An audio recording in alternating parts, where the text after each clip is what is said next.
Morning, everybody. I want to welcome you to really what I think is going to be an exciting and amazing day and an effort of bringing together a group of amazing folks. Why are we here? Well, many of you remember that the story of Henrietta Lacks. She's from Virginia. She grew up in Virginia, but most of us mostly recognize the story that she had on October 1951, where she passed away from cervical cancer at the age of 31. What we remember most is, and her family remembers and can recount for us, the beautiful person she was, the productive life that she led. But really, it is the context of what happened to her as she was getting her health care. You know the story about her cells, known as HeLa cells, being taken from her, unfortunately, without really her knowledge and really not even her permission, and being used to do something that has been amazing. The polio vaccine. Many of unlocking the secrets of what we now have as modern day medicines of immunotherapy, molecular targeted therapy comes from our understanding the power of her cells. This is not a story of something that is negative that you'll hear today. This is a story of power. This is a story of the power of us collectively coming together and remembering the past, but understanding of how to use that past to make sure that we're moving forward for many others in our futures. Now, you might wonder, well, how did this all happen between Duke and between VCU? And what is this all about? It's about a conversation. It's about an enlightenment, an awareness, if you will, of all of us coming together and recognizing, as James Brown would say, getting on the one, where we all, during this COVID period, recognize that we actually did have power and something to say. And we also had a responsibility of raising our voices so that not only are we building trust, but we're earning trust in the health and science field. So it's my great pleasure with Dr. Shepard and Dr. Barrett that the three of us, just from simple conversations, evolved into what you have today, which I think is a wonderful exclamation point on what can be and where we're going. Now, I'm going to turn the mic over to you, to Dr. Shepard, and she's going to tell you a little bit, and then she'll be followed by yielding the floor to Dr. Barrett. Dr. Shepard, please. Absolutely. Good morning. As Dr. Nguyen said, this started as a result of a conversation and the need for collaboration. One of the things that I think was obvious during the pandemic is that not only could we do it, but we need each other. And so this partnership between VCU Massey Cancer Center and Duke and our CTSAs is really about bringing people together and hearing the voice of the community. And so it wasn't long ago that we had a conversation. And I'm just excited to be here, that we've gone from a conversation to the reality of this discussion and really hearing from our partners and the experts around us, as well as an opportunity to engage our community by asking questions and putting questions in the chat. So the other thing is that this is the start of something, and we are excited about action and this opportunity. And so I'm going to pass the microphone now to Dr. Barrett from Duke. Hello. Yes, very excited. I cannot agree more that this is just a phenomenal day, a great opportunity for us to really make the kind of difference that we want to make. And this is just the first step, as Dr. Shepard said, amongst four. I'm Nadine Barrett. I'm just really excited also that we have the cancer centers and the CTSIs, the Duke Clinical Translation Science Institutes, both collaborating across Virginia and North Carolina to really start making the kind of difference that we want to see, engaging our stakeholders. So all I'll say is I won't say much more other than simply, let's hold on and let's look forward to a great and amazing day where we can really learn from our community experts, learn from our stakeholders, and really start changing the narrative, that can lead to the type of change we know we need, we deserve. It's an equity issue, so we're really excited about this. So I'll pass it back on from here, and just really excited about this day. Thank you. And just as a short, I'm Rob Nguyen, Cancer Center Director of VCU Massey. And as you sort of say, you know what, this is family, y'all. We understand that we getting started because this is family. We also want to point out to you, though, that the most exciting thing is we have as guest Veronica Robinson, Henrietta Lack's great-granddaughter. But we also have for you somebody that inspires me. In fact, his work over the last X number of years has actually sort of said, made me better by thinking better. And that's Dr. Reuben Warren. He's the director of the Tuskegee University National Center for Bioethics and Research in Healthcare. And I can't wait till you get to hear from him. I really can't. And so we're gonna kick this off like we always do. We have something here in Virginia that we call Facts and Faith Friday. So we always say, we always invite the good spirit in, and we're gonna start this off first with an opening prayer from Dr. Tyrone Williams of the Mount Olive Baptist Church in Glen Allen, Virginia, and also just one of the original group of our Facts, Faith, and Friday. And if you don't know, we'll tell you more at some point. God bless you, Dr. Nguyen. Thank you very much. Let us pray. Lord God Almighty, we come to you as humble servants and believers of your Son, Jesus Christ. We are grateful for those who will share their gift of knowledge today to enlighten us on the legacy of Mrs. Henrietta Lacks, who has contributed greatly to the medical community and the world because she was your creation. Father in heaven, your word tells us that in the sacred writ that you created and then placed everything on this earth that will enable us to survive. Those blessings also included Henrietta, whose unique cells continue to provide hope for those who suffer from diseases throughout the land. We bless your name for giving us such an amazing person who, though she is no longer with us physically, continues to make extraordinary contributions to clinical research and the advancement of health throughout the world, including the current global pandemic that has invaded our lives. We ask that as the presenters share their information, that you will give them clarity of thought and that the hearts and minds of all listeners will embrace the legacy of this amazing lady. We thank you for lending her to us for the short yet valuable time here on earth, which has evolved into and provides life-saving resources throughout the world. As we engage in this dialogue, I also pray for those who have been afflicted with COVID-19, as well as the family members of those who've lost their lives to this dreaded disease.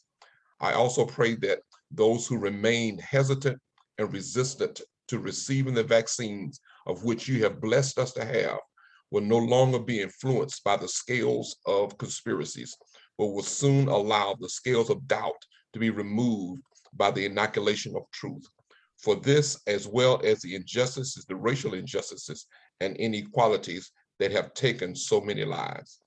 As I close this prayer, I ask that you continue to watch over and protect our troops who are in harm's way as they seek to liberate those who seek to be freed from tyranny and strife in foreign lands, and comfort the families of those who lost their lives at the hands of the suicide bombers in Afghanistan.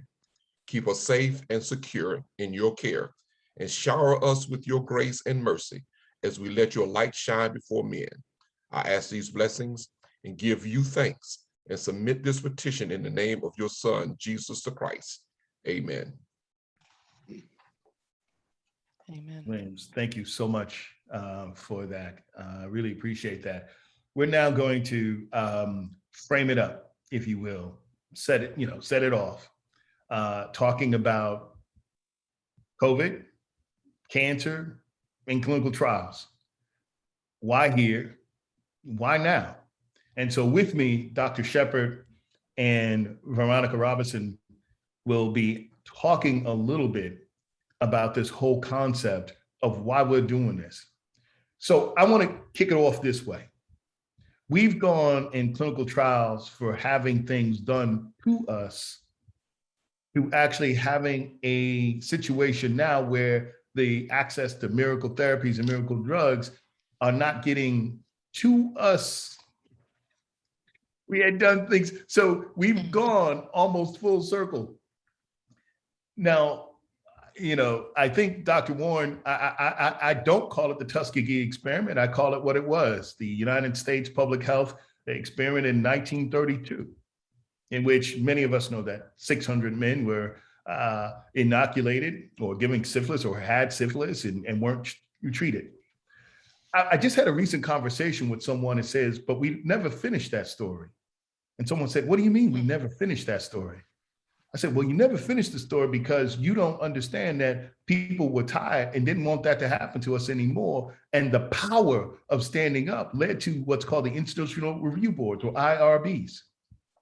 So yeah, we talk about our history of what was done to us, but we unfortunately don't always talk about the power we had as people to say, not again. This is the beauty of the conversation that will happen today. When knowledge is able to sit at the table and you're able to be patient, have a little bit of grace and humility, that knowledge has an opportunity to not only seep in, but to transform you in a way where it can be used for the benefit of others. That is what I hope will happen today. But this is not a discussion of what had happened in a poor victim. This is a discussion today of the power we have as people when we were aware of our power.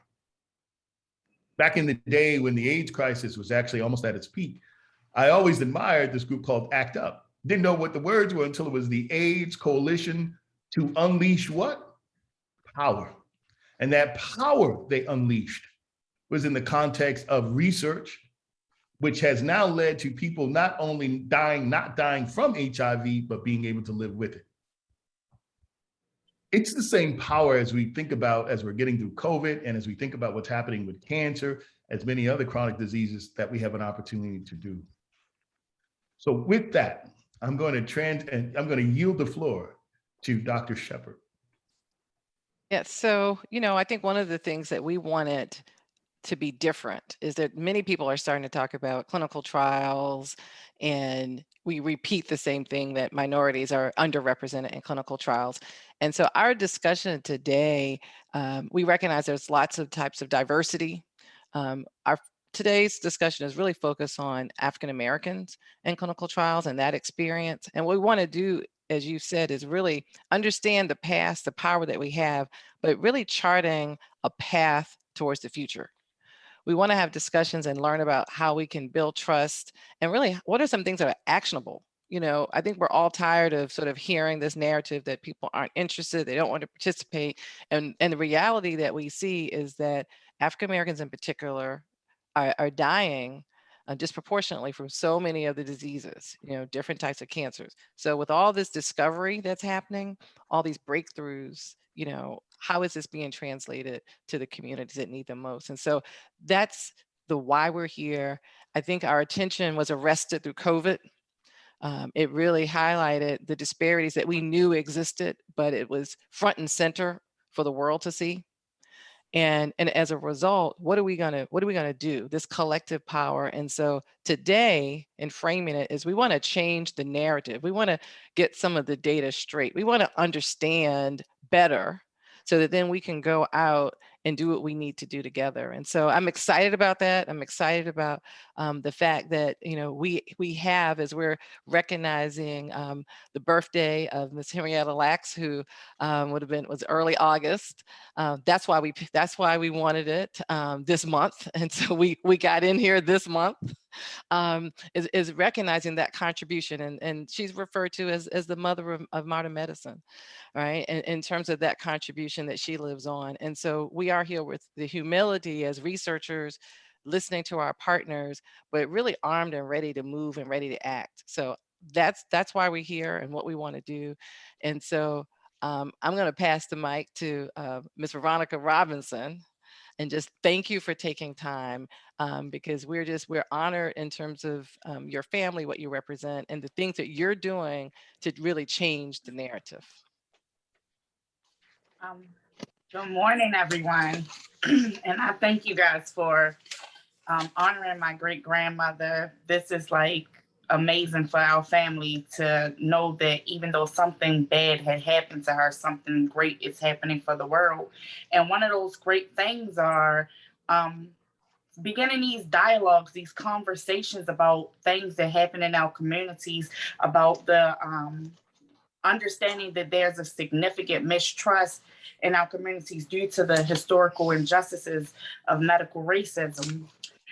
For the last week, I've been waking up and I've had this quote by our former President Obama come to mind. And he said, "Change will not come if we wait for some other person or some other time. We are the ones we've been waiting for. We are the change we seek." And it was powerful for me. It's powerful in my everyday life. I'm sure it's powerful. It'll be powerful in you guys' everyday lives, because we can't no longer sweep these stories and these conversations under the rug.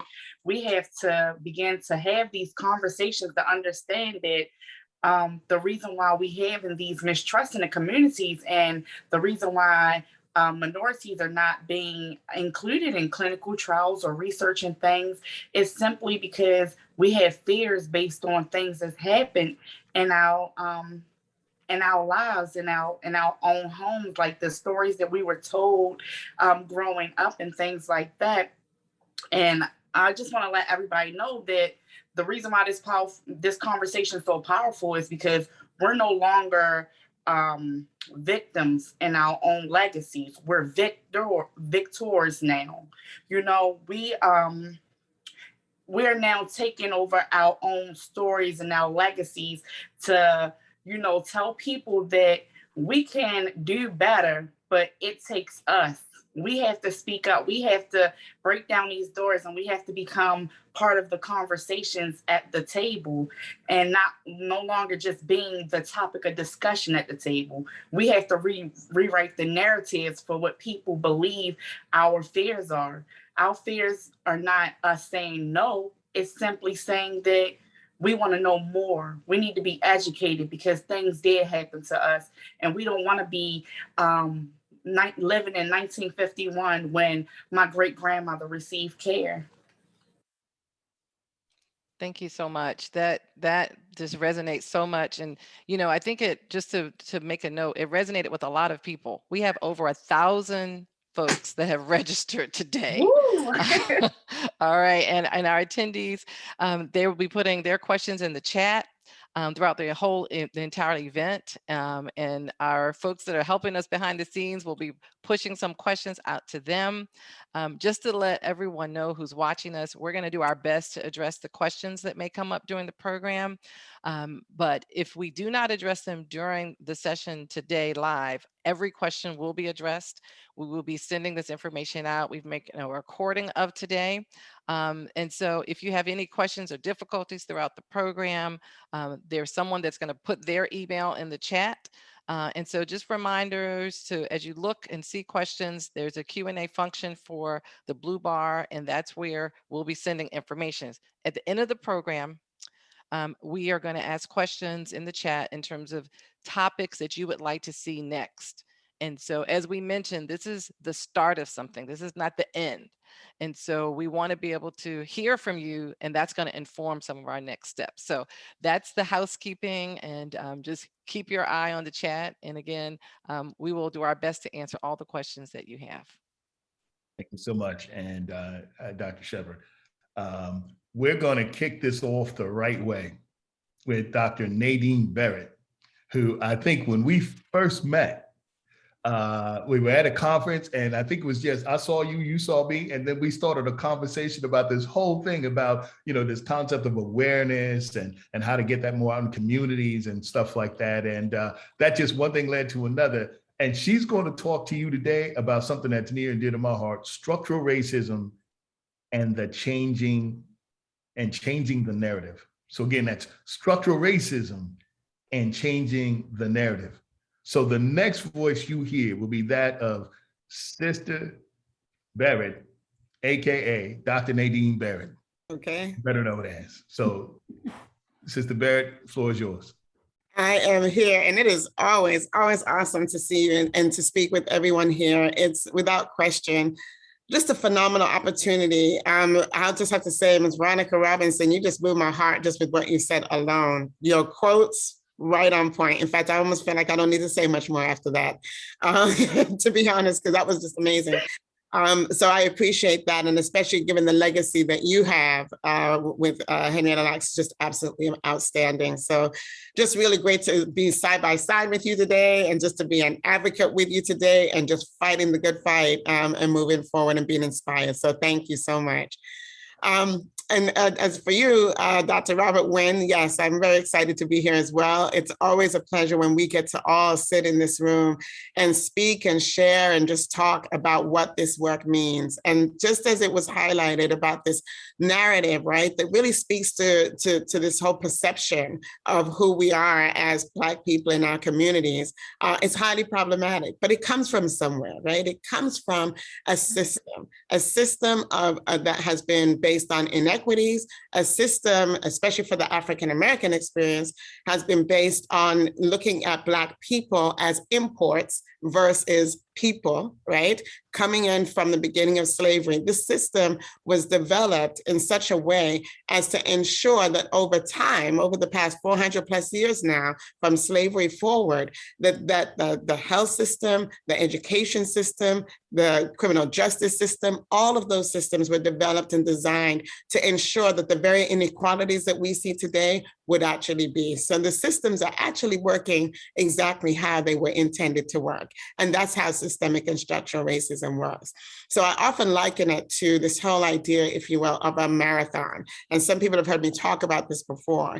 If you really indulge me a second and think about the assumptions that are made about people, particularly about Black people, the biases, both explicit and implicit, that are about Black people. And the story consistently remains this negative narrative, right? Always that Black people do not want to, and you fill in the blank, right? Or Black people do, fill in the blank.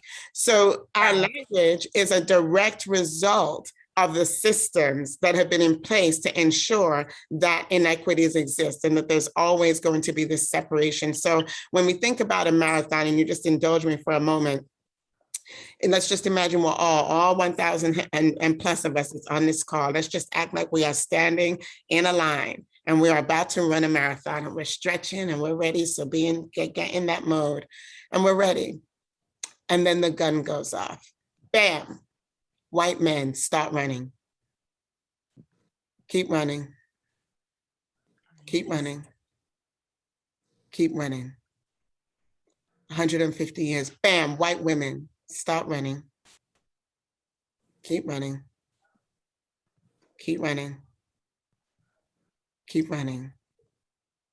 250 years plus, now we're at 400 years, bam, Black men start running.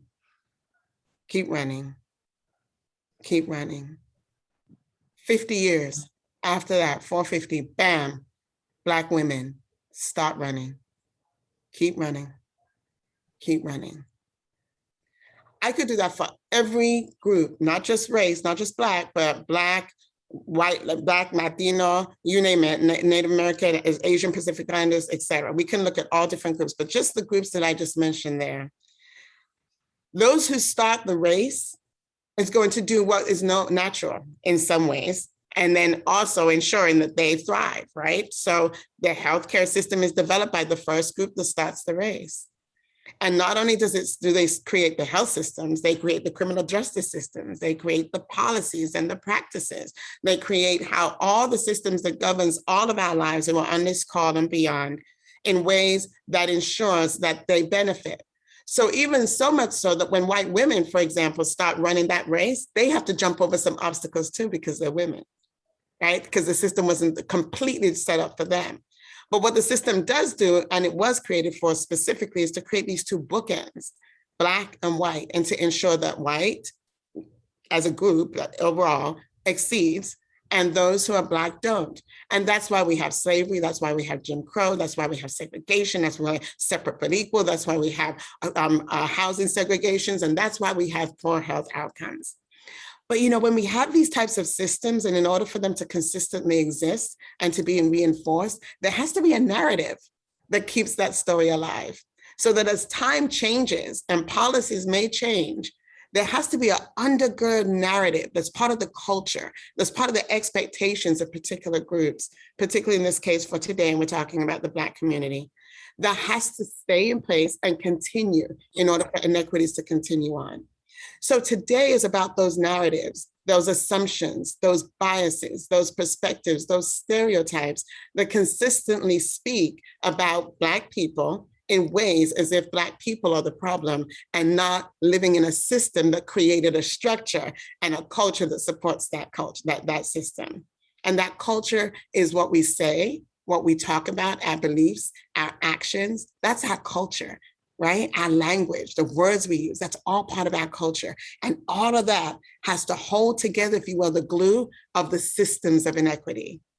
So it only makes sense then that when we talk about Black people do not want to participate in clinical research and trials, it makes sense. Why? Because that's how the system intended it to be, and that's how the culture that supports that system is going to have to speak about Black people. It's going to speak about other marginalized populations the same way, that they're not ready, they're not interested, that they're focused on other things, all kinds of stereotypes. I heard one the other day that was really highly problematic to me about Black men, assuming that Black men are not wanting to get vaccinated simply because they're not listening. They have all the information they need, they just don't want to. Those are stereotypes and assumptions, and we are not looking at the systems that are creating these inequities. So today is about that narrative, because as we work toward changing those policies, those practices, and all of those strategies that we need to do that, we'll be talking about that today from our awesome panelists and partners. But we're also going to be talking about this narrative, this conversation, how we interpret our data, how we interpret our research, how do we make implications about people, particularly marginalized people, that automatically makes them be the ones that's the problem and not the system that created this space in the first place. So that's a lay way of speaking about systemic and structural racism. It's a way of kind of opening up the door to our speaker and our panelists today, that in order for us to create the change, we've got to do the work to change the narrative. And that starts at an individual level and a systemic level. It happens on both sides. What are the assumptions that we have about Black people? What are the assumptions and biases that shape in our practice, our research questions? What are they? And it's time for us to start examining ourselves so that we can be a part, just as Ms. Veronica Robinson says, we can be a part of creating the change that we want to create. So that being said, I'm going to pass it back to Dr. Nguyen, who's going to introduce our phenomenal speaker. But take a moment. It's an individual, but it's a systemic. And the system is working exactly how it was intended to work. So let's change and dismantle this system by using the very tools that, as Audre Lorde says, the master's tools will never dismantle the master's house. So today, we're not going to use the same tools that's always been used. Today, we are looking for the new tools, the innovative tools, the tools that's going to change that narrative, not just today, but for the long run. So looking forward to spending the rest of the morning with you all. And back to you, Dr. Nguyen. Dr. Barrett, thank you for bringing the energy in the house. Appreciate that and framing this up really well. You listen, the next voice you will hear will be that of Dr. Warren, and I literally could go on for the next half an hour, if not 45 minutes, an hour plus talking about that, but I've been told to keep this real short. So I don't know how I'm gonna do this, but I'm gonna say the following. Dr. Warren, he earned his undergraduate degree from San Francisco State University, his dental degree from Meharry, both his master's and doctor degrees from Harvard School of Public Health. He also has completed a 2-year residency at the Harvard School of Dental Medicine and Dental Public Health. He's board certified, listen, and he also completed a Master of Divinity from the Interdenominational Theological Center with a concentration in theology and ethics. Dr. Warren is an ordained minister. And in fact, he has a large list of honors. Distinguished Harvard Alumni Award. In '99, he was awarded an honorary degree of the Doctorate of Medicine of Science from Meharry. It goes on. But let me just tell you something that I really was most impressed with. Not only is he currently the director of the National Center for the Bioethics and Research in Healthcare and professor of bioethics at Tuskegee University. But he's had a long history in public health from the CDC and other things.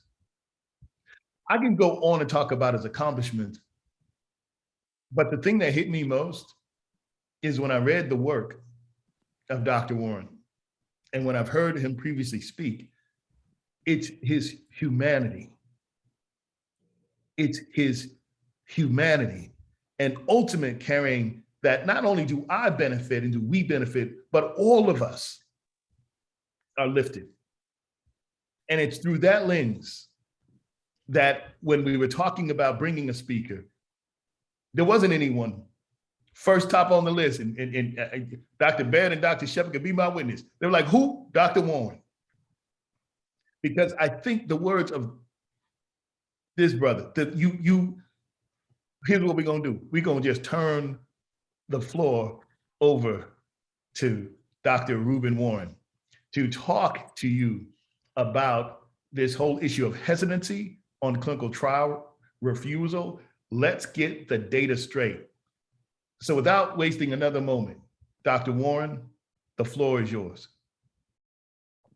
I am so humbly honored and pleased to have this conversation with all of you. It is empowering. I started off this morning with a pause, with a hesitancy, because this morning ends the end of 20 years of war.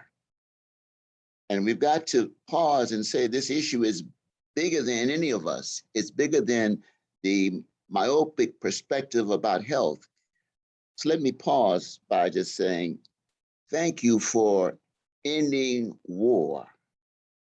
Hopefully it'll never happen again. I also want to pause and take a moment to say a prayer, an affirmation for what's going on in this thing they're calling climate change.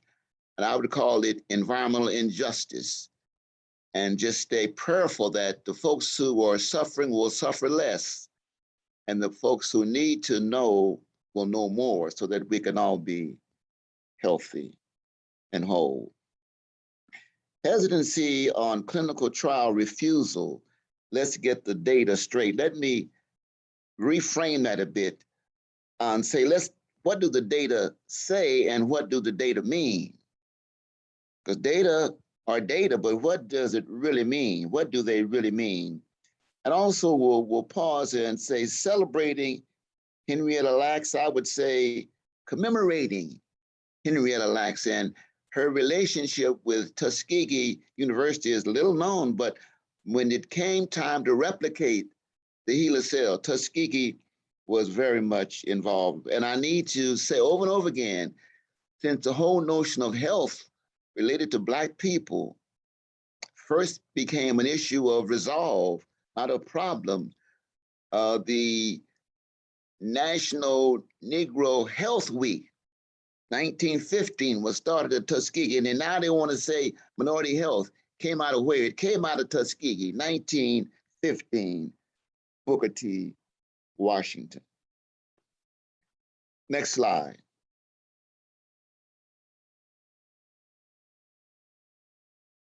You've heard a lot this morning, and what it really did was put our conversation in context.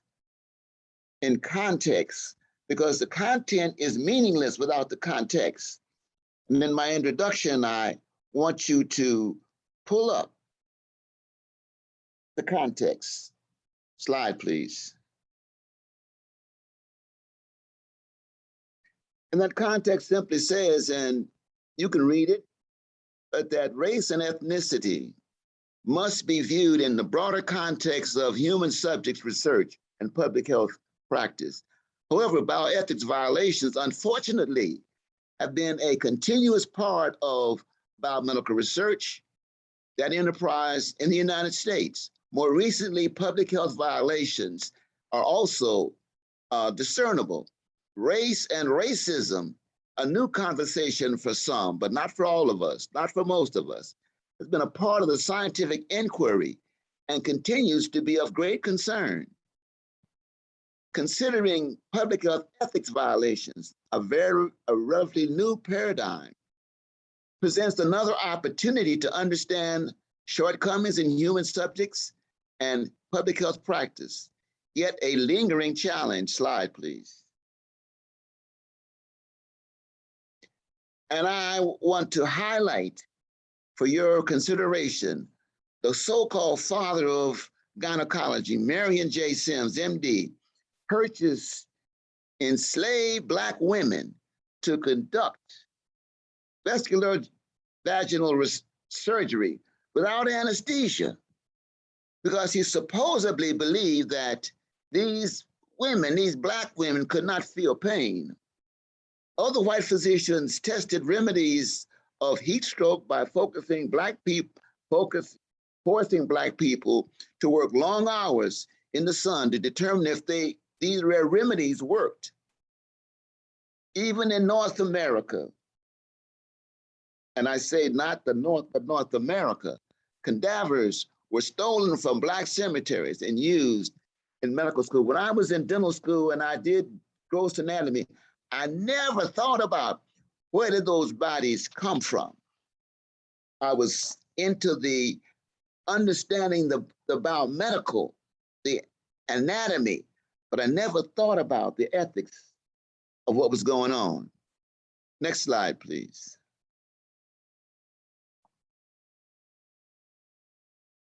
Next slide, please.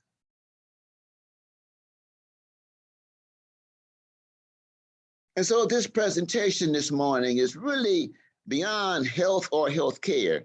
It's really based upon justice as fairness, which has a central place in the value of community. And really, is justice a human phenomena, human construct, or is it a divine one? Do we rest justice in the hands of those with power and influence, or do we rest justice in a higher cause? Next slide, please. So what is justice? What is justice? Next slide.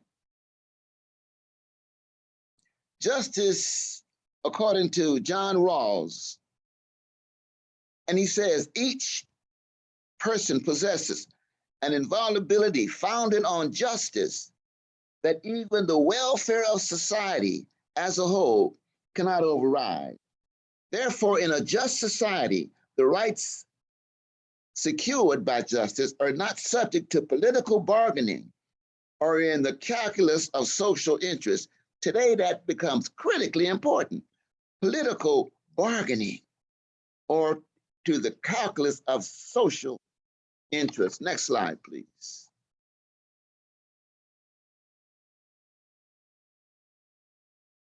Now, over the many years of human subject research, there have been many encounters with documented bioethics violations, included but not limited to the following.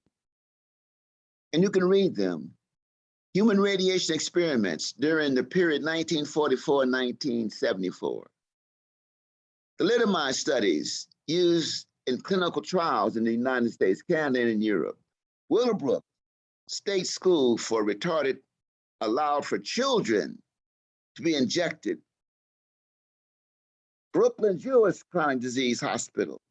Nazi experiment during World War II.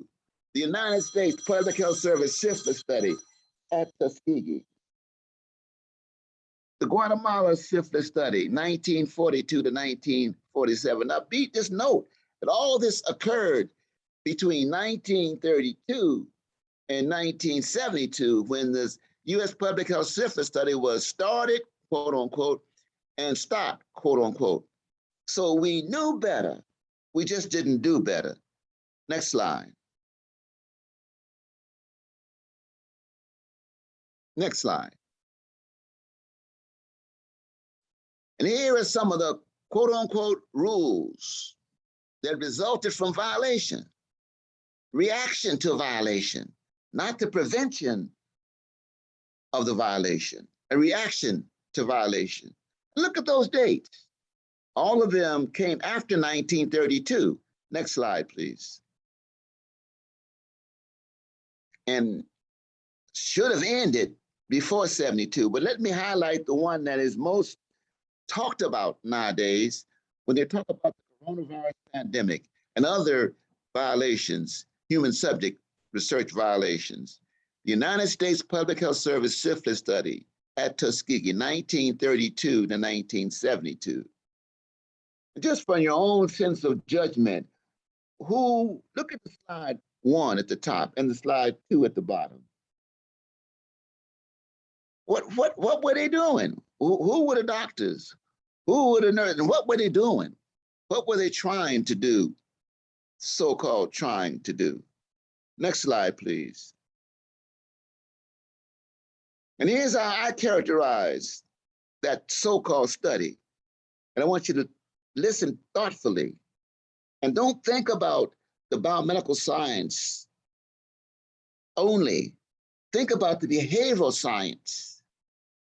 Think about the political science as well.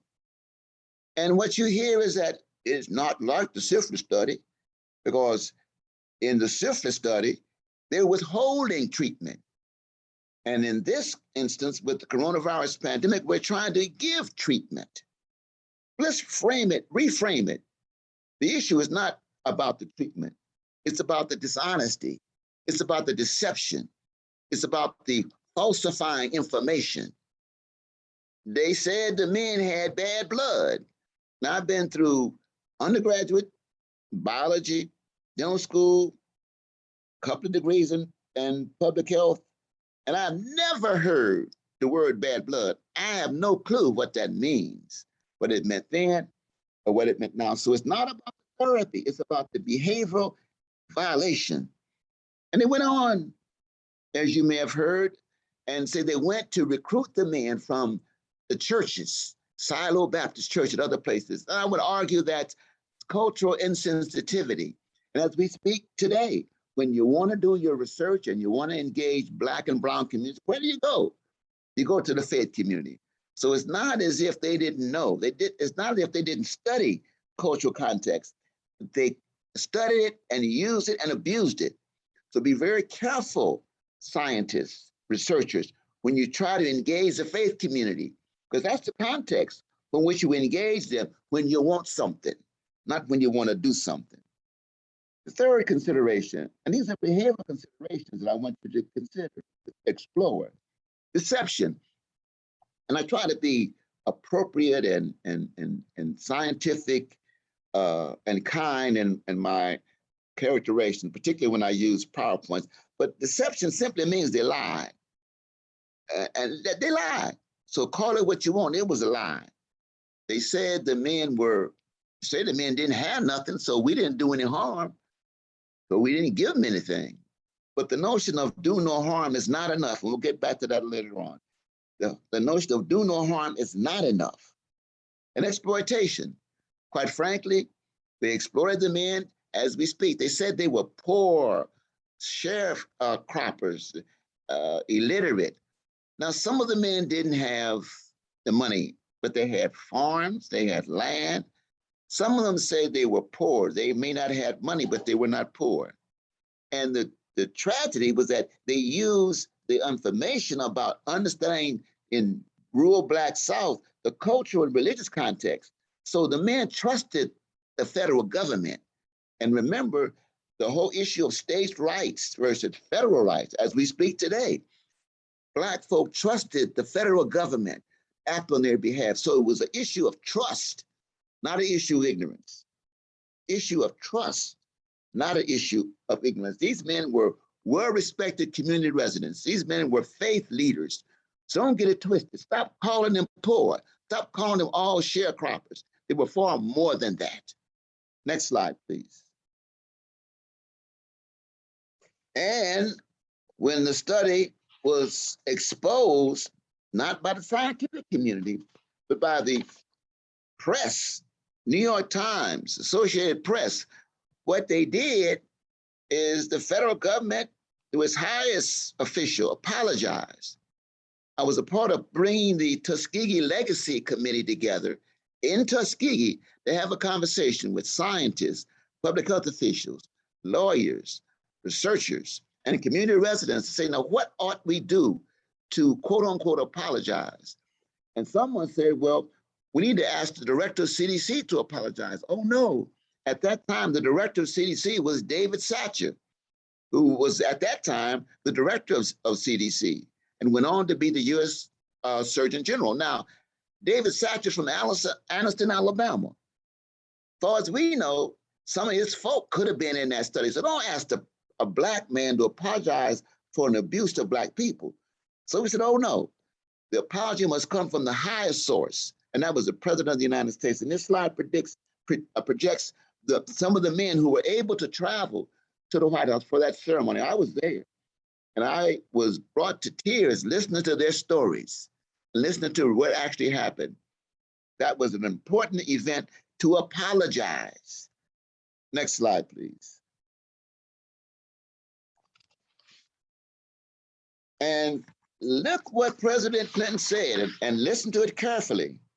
In 1997, presidential apology for the United States Public Health Service syphilis study, William Jefferson Clinton said, the United States government did something that was wrong, deeply, profoundly, morally wrong.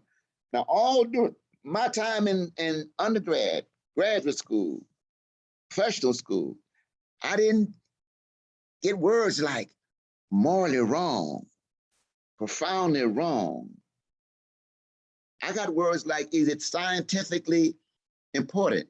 Is it statistically significant? Is it valid? Is it reliable? But no way did I understand what, in that context, what wrong meant.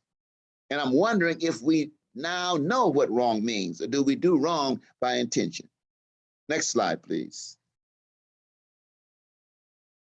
So what I'm trying to do in this context is give you a new language that you may not be familiar with.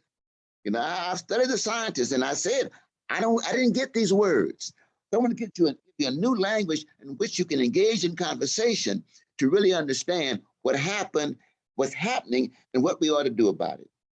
Next slide, please. Next slide, please. And the first one is, what is ethics? What is ethics? And there are many definitions, many descriptions, and I'm not arguing about any of them. I'm talking about the one that we use at the National Center for Bioethics and Research and Healthcare at Tuskegee. And we define ethics as a set of rules, principles, and ideals of a particular group of people, the systematic study of morals, concepts, and theories, typically in departments of philosophy. Now, we had to take it out of philosophy, other departments, because, you know, that's important for conversation, but we needed action. So we needed more than just an operational definition of ethics. So we put this context for us so we can operate with it. Next slide, please.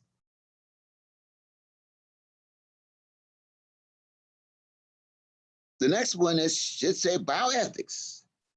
And this definition of bioethics is an applied ethics focusing on doctor-patient relationships and how changes in the healthcare system affect it.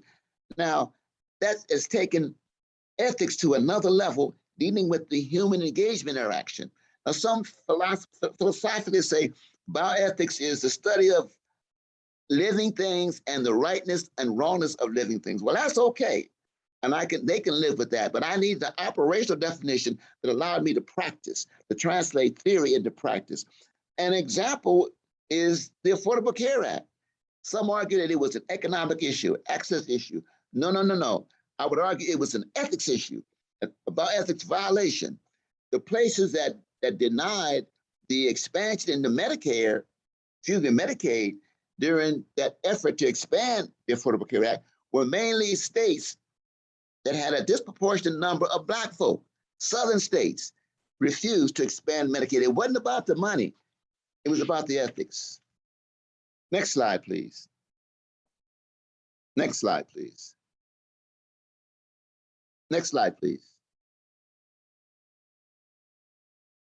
Let's back it up one. I think we missed one. My fault. Back it up. Public health ethics. I want you to take a minute and just absorb this framework, because this is the paradigm from which we do most of our work. And it simply says public health strives to improve the quality, functioning, and longevity of populations. That's all of us. Because public health is viewed by some very broadly, public health ethics assures an equally broad conceptual base. Public health ethics places emphasis on the ethical problematic related to the interests and health of groups, the social justice of the distribution of social resources, and the positive or social rights of individuals. The study of public health ethics requires the practitioner to effectively conceptualize and operate between the tension of individual rights and collective interests. As with public health, it also seeks to resolve the ethical problematic most effectively. Now understand what I'm saying. It simply says we got to do what's in the best interest of the most of us, I think. But when you talk about the most of us, we sometimes miss the quote-unquote larger group of us, the minority population of us. So it's more than just what's in our all best interest, as they say in ethics, is utilitarianism for the greatest good. Well, the greatest good of everybody has not operated in the greatest good of some of us. And that's why we have health disparities. Next slide, please. Health disparities, inequalities. Health disparities are systematic, potentially avoidable differences in health or in the major socially determined influences on health between groups of people who have different relative positions in social hierarchies according to wealth, power, and prestige. Remember that, wealth, power, and prestige, that determines, in fact, what has resulted in health disparities. And I would encourage you to pick up a text by Daniel Dawes called Political Determinants of Health, which puts health disparities in context. It talks about not what the problem is, what we ought to do about the problem. That's what health disparities are. Next slide, please. Health equity. So we shifted from health disparities to health equity. And I would say that was a premature shift because it ignored the history of health inequities. It ignored the history of the Black experience in the United States. It ignores enslavement. It ignores Jim Crow. It ignores the eugenic movements. So let's don't go to health disparities without dealing with the realities that brought us into health disparities. Let's not deal with health equities until we deal with the realities that brought us into health disparities. So that definition sounds good, but I don't use it that much because it's become a notion of we're going to ignore the past and deal with the future. Let's deal with the reality of where we are, and hopefully we can get where we need to be. Next slide, please. Let's shift the paradigm from benevolence, that's the intention to do good, to beneficence. What is actually going on? Beneficence, that is the doing good, the measurably doing good. Next slide, please. What is actually doing good? So don't tell me about what you want to do. Tell me about what you're gonna do, and to say it in a way that we can measure it. Otherwise, it's just rap. It's meaningless, and we've heard enough about intentions. Let's talk about the reality of what's happening. You know, back in the day, church folk used to say the road to hell is paved with good intentions. Next slide, please. And let me give you some good intentions. Optimal health. Next slide, please. Optimal health is the best possible emotional, intellectual, physical, spiritual, and socioeconomic aliveness that we can attain. My mentor, Dr. John Chazelle, made his transition in 2004, a Meharry Medical College physician working in inner city Baltimore, said we ought to stop living in a sick care system and talk about a health care system. And he argued that health is, optimal health is the best possible emotional, intellectual, physical, spiritual, and socioeconomic aliveness that we can attain. Aliveness that we can attain. Next slide. Next slide. Now I won't go into it for the interest of time, but here are the domains that Chazelle talked about. He talked about optimal intellectual, emotional, physical, spiritual, and socioeconomic health. So he has his book called Pyramids of Power, which detail those domains of health, optimal health. And we can make that available if you wish. Next slide, please. And at the end of the day, that little place in the country called Tuskegee, that little place where I work, says we need to figure out how to work through health disparities, bioethics, public health ethics, and health equity to come up with how do we reach optimal health. And then that little yellow sign is where the bioethics center is. We are small, but we're doing, I think, good work. I think we're doing God's work. Next slide, please. And I talk about my heroes and my sheroes. And this gentleman, I worked with him for many years, says it in a very appropriate way. We must know enough, care enough, do enough to make a change. David Satcher, know enough, care enough, do enough to make a change. Next slide, please.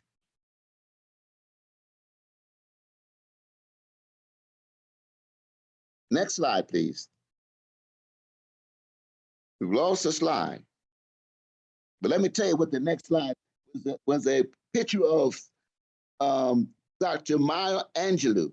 And she said, history, despite its wrenching pain, cannot be unlived, but if faced with courage, need not be lived again. Dr. Maya Angelou, 1928, her birth, 2014, her death. And the last slide was simply to say thank you. The last slide simply said thank you, and the Sankofa bird simply says we can look back in order to move forward. So let me close by saying how pleased I am to have shared my thoughts with you, and I look forward to further discussion. Thank you and be blessed. Dr. Warren, listen, you had been certainly someone that I've been inspired by, but as you have heroes, you are one of my heroes in the manner in which you have put both content and context and making it real for people to sort of access. There are some questions, if you don't mind taking a few. I know that we have a couple questions that are in the chat. I'm going to get started off with one that is an interesting one in the context of, could you describe people when you were talking about hesitancy versus refusal and this myth that African Americans refuse things more than others? Could you just mention or talk about that quickly? Yeah, what they've confused everybody who has not been vaccinated with hesitancy, refusal, denial, and pause. We've got the African-American community has legitimate reason to hesitate. Some research a colleague and I engaged in really said, why will you participate in clinical trials? And the answer was yes. Published referee journals, yes, but we're hesitant. That means we have some questions that need to be answered. And when those questions are answered, then we have another conversation. I'm not trying to mandate anything for anybody. I believe that given the right information from the trustworthy sources, then people will make the right decision for themselves and their community. But when you tell Black folk to mandate something, it's another kind of conversation. But a hesitancy, pause, and ask the appropriate question from the trustworthy sources, and I'm convinced that we will be on the right page to do what's best for ourselves and our community. We are a collective people. I am because we are. So if you don't do it for yourself, do it for who you care about. Thank you. And the second question that I have, and again, this is one that says, you know, as the scientific community is trying to build trust, how is it even possible in today's world with all the misinformation, disinformation, that anyone could build trust from the scientific and medical community? You build trust by proving yourself trustworthy, and that takes time. Don't come to me when you want something from me. Don't come to me talking about a disease. Come to me before you want something and see how you can be helpful. So don't start at the end of the day. Start at the beginning of the day. NAACP, Urban League, there are a number of the Black church, there are a number of trustworthy sources. So don't get it twisted. Trustworthiness precedes trust. Don't ask me to trust you again. Prove yourself trustworthy. It shifts the paradigm to those who want to be trusted, proving that they're trustworthy. Got that. And then I think we have time for one more question. This is a question that, as a nursing leader in the health system that predominantly manage entry-level positions, how can I best, particularly as a white woman, provide support, education, and help to those others that have not trusted the medical environment in the past? And I think you may have addressed that a little bit, but from the perspective of where this person's coming from. Don't start when they're ready to become health professionals. You know, I said you cannot be a trustworthy clinician or a trustworthy researcher if you're not a trustworthy person. Let's start a little earlier. Let's talk about the relationship, about human interaction. Don't tell me something late. Tell me something early and give me time to reinforce it, to learn about it. You know, the issue of who we are and who you are is a conversation that you don't have when you get to medical school. You have before you get there. That ought to be a criteria to get into medical school, in opposed to one to get through medical school. My training in ethics before I got into seminary was, quite frankly, how to stay out of trouble. That is not the issue. Prove yourself trustworthy. Benevolence precedes beneficence, but no way should you ignore either. Thank you so much. Thank you so much for those powerful words. And again, I just want to thank you for humbly being able to accept the call when we asked to be our speaker today. And I know they'll see you on a panel. And I hope that this is the first of many interactions in our future. And I, again, just want to thank you so much. And you're getting the numbers of claps and shouts and positive stuff is just off the chain, as I knew it would be. So, Dr. Warren, appreciate you. We're now going to transition a little bit into a video called Changing the Narrative. The backdrop is, most of the time, picking up on what was just said, frequently we talk about people not being on clinical trials, and African Americans in particular not wanting to be on clinical trials. But how could you not be on a clinical trial when you're never asked? The truth of the matter is there's an assumption as opposed to just simply asking. I learned that in middle school. When you're at a dance, you can't assume somebody's going to say no. You need to ask. And in fact, I think that same thing happens here. So we're going to take I think this video goes for about maybe 5 or so minutes, and we're going to show the Just Ask video. Clinical research and trials makes a huge difference in the life of almost every individual. So the more diversity that we have in clinical research, clinical trials, it allows us to have not just better access to care, but it allows us to also have better access to the types of medications that can ultimately improve the health of everyone. I find out I have stage 4 cholangiocarcinoma. I never expected I will have such a rare cancer. I'm really impressed by the Duke Cancer Center. Clinical trial is something we have in mind from day one. I feel like participating in the trial not only help yourself, but also will help the patients down the road. I know you started the new treatment. Yes. How's that all going? I feel really good. I'm starting on my second trial. When I did my first trial, it did give me very good disease control for the first 4 months, but then I had a really bad side effect. One of the explanations is because not many Asians were part of that trial, so that not much information has been obtained.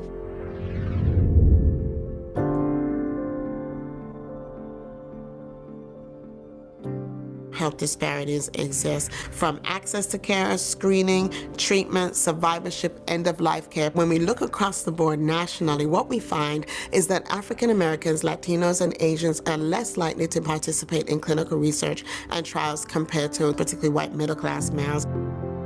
Diseases can behave differently in different populations, and so can their treatments. African Americans, for instance, we see a lot of hepatitis C in that population. And when we were initially developing the treatments for hepatitis C, the clinical trials did not include a number of African Americans. They weren't engaged. And that's particularly frustrating because they actually represented the largest population of people with that disease. I pastor St. Mark, AME's African Methodist Episcopal Zion Church. And St. Mark is a part of a large group of churches, a worldwide connectional group of churches.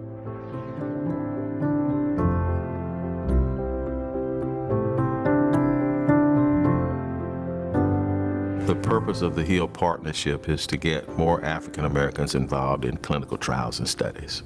For us to participate in this project with Duke is a kind of living out our faith.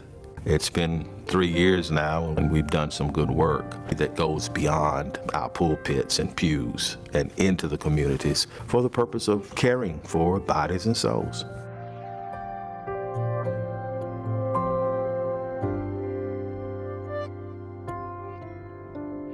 The mission of the Clinical and Translational Science Institute, or CTSI, is to improve the rate at which fundamental science discoveries reach everybody equally.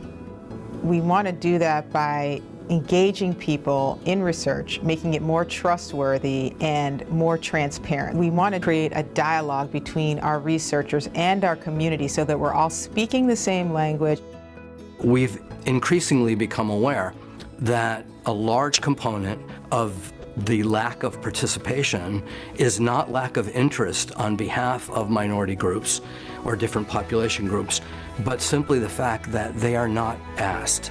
Our Just Ask program is a very proactive education program that has two arms to it. One is educating community members about the importance of clinical trials and diversity in clinical trials, and the other is educating our staff, our physicians, our nurses, our clinical trial coordinators about awareness of implicit bias within our health systems. The Just Ask program is a phenomenal idea. Sometimes you need to just ask.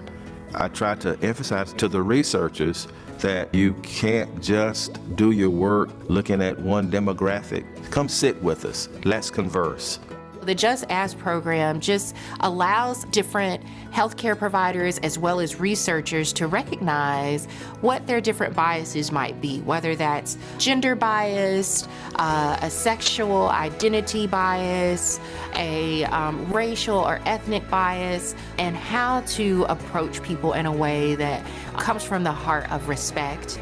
We all have biases. Researchers may make assumptions about someone based on how they look. So they may say, oh, they look Asian. They may not participate because we don't have documents in Mandarin, etc. This training allows research teams to become aware of implicit bias, learning how to really engage with patients from a cultural competence, cultural respect in a meaningful way. Focus on what the goal is. It's got a shape, it's got a form. The River Church is a pretty amazing place. It's an eclectic group of people who have come together from all different walks of life. Pastoring is a pretty stressful job, and it told on me. In church, after service, I had a stroke. And it was from that we discovered what our purpose was, and it was to tend to the whole person, mind, body, and soul. First of all, I'm a cancer survivor. I'm an employee at Duke, and I'm a member here. The church is a safe environment. We trust our pastors, we trust our members. When you talk about the faith community and the healthcare community, these are two factions that we rarely see work together. It was us participating in a number of different opportunities to develop trust and relationship with Duke. We actually spent significant time, about 2 years, having education programs in the church around research and clinical trials, learning from focus groups, from surveys, and ultimately what led to a clinical research study that was done within the church. There's an infection called Helicobacter pylori. It's actually a bacteria, and actually lives inside many of us naturally. In some cases, it can lead to stomach cancer. I had been having some stomach issues. I was at church, and they started talking about this clinical trial. I had initially walked away from doing this same test about 9 to 12 months earlier. It was fear, and fear of what I don't know. On a midweek service, we went ahead and had a clinical research study there, and 90 people came out from the church to actually participate. Not only did our bishop encourage us to participate, he led the group. I came and I took the test. I wasn't as nervous because I understood what was going to happen. Everything was explained. My test was actually positive. I've been a member of the church ever since its inception, so I volunteered to participate. And then I tested positive, It takes 2 rounds of antibiotics to be able to actually simply eradicate the infection. We navigated those patients to the care that they needed. And it gave people confidence in the process. We got a chance to make a difference, and we need to make it our responsibility to do so. Just Ask is really engaging our patients, our community, and our clinical research teams here at Duke. I was diagnosed with stage 2 breast cancer, and so I sought out Duke, of course, because of the reputation. I had the opportunity to join the Community Advisory Council. We have representatives from all different communities. We are trying to make a breakthrough in the mindsets of researchers. The challenge with the advisory board members is to kind of rattle the cage for complacency around health disparities and how can we have better access. I believe it's making a difference. I think getting patient input and getting these advisory councils involved tells us what they're interested in. That input is part of what can inform us to do better clinical trials. We owe it to our community to do better and to make sure we're not just taking, that we are really giving. This is a partnership. It takes all of us. It takes a team, our community, our patients, our researchers, and our clinicians. Together, all of us can make a difference, advancing health equity and ultimately improving population health broadly and globally.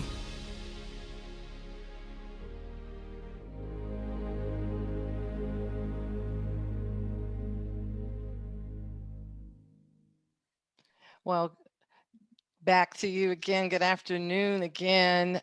What a powerful, powerful video.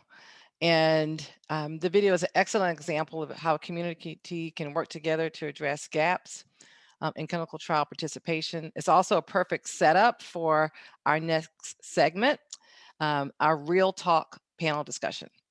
I'd like to welcome now our community partners, Ms. Rivera, Pastor Hodge, Reverend Dr. Dowdy, and Mr. Tabor. So welcome.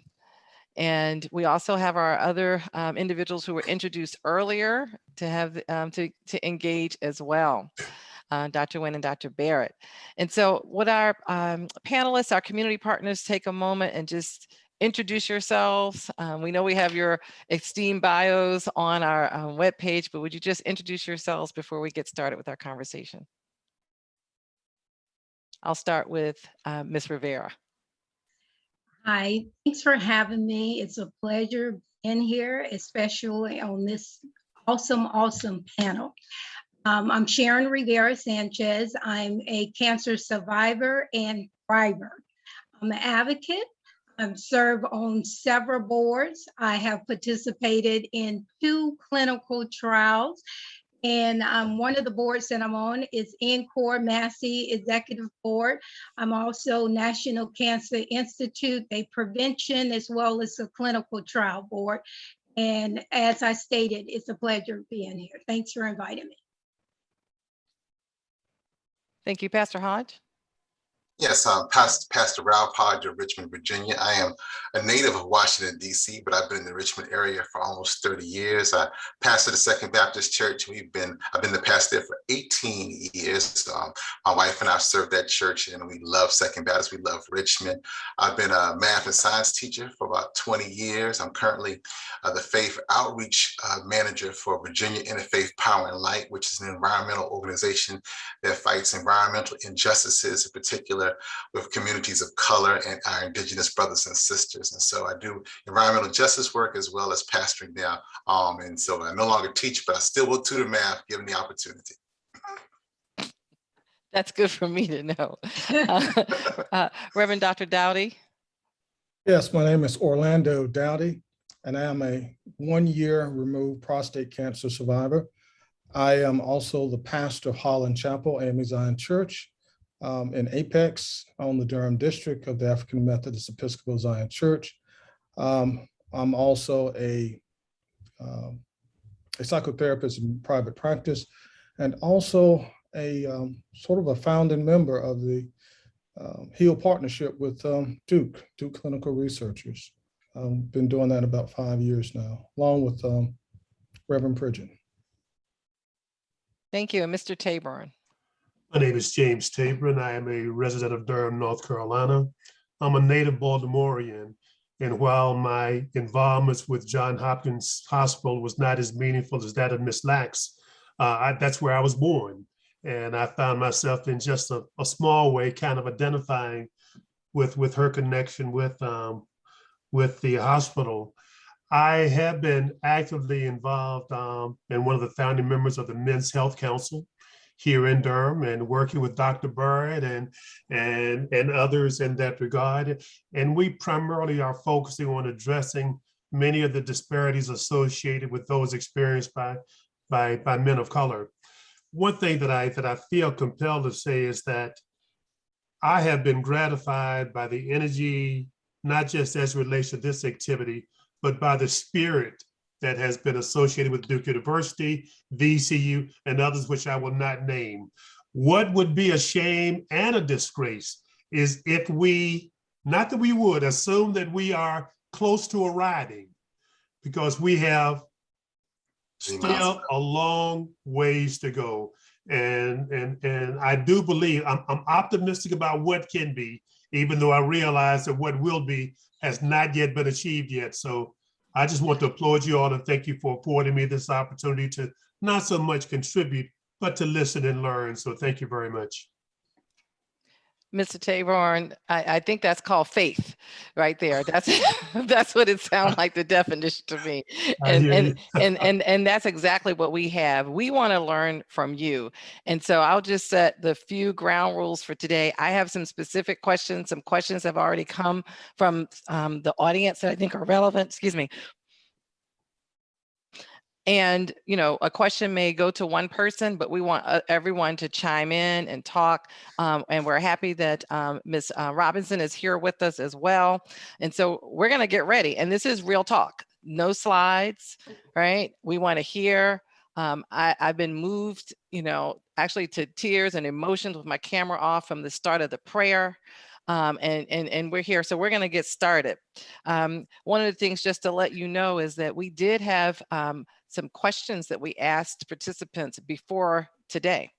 And one of the things that came up even before we started this conversation was that research centers are not reaching the community with the information about clinical trials, because connecting back to, we want to promote more diversity in clinical trials so that African Americans specifically and other groups can benefit from these technologies. So the question that I have really to start for the panel is, how can we better partner with communities related to clinical trials? What opportunities are missed? And how can we be consistent?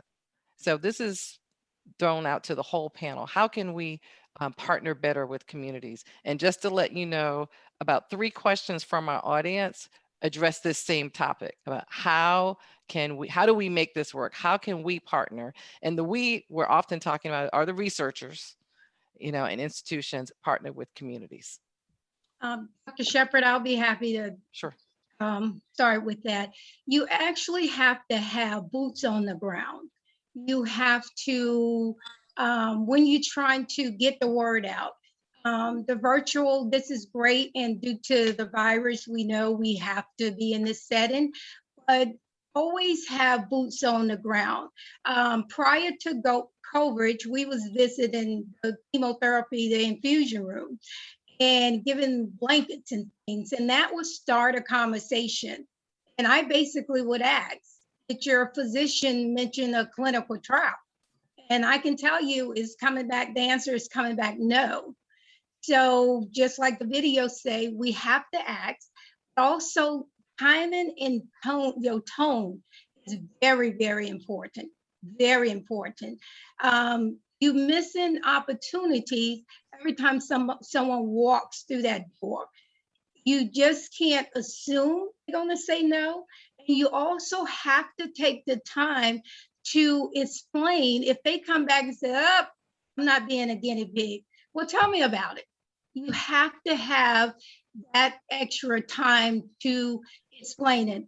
But boots on the ground gonna always go a long ways, and continue to have the conversation with them. That's my piece. I'll let the rest of the panel speak on it. If I could make a quick, I'm sorry, please. No, you go right ahead. You're very kind. If I could just make one follow-up comment. Dr. Warren had made a comment with regards to people just kind of showing up at the last minute when you don't see them any other time. It's like a politician running for office. Every 2 or 4 years, they'll ask you for the vote. You know, we are being given an opportunity, although it's long delayed, to be able to sit at the table. But it is not just enough to sit at the table. How are we going to be served? Right. What will be placed before us? And I think we need to look at that. There is a certain kind of privileged attitude that I think perhaps may be had by some. We have talked about institutional racism and how that may affect the attitudes of a lot of folks.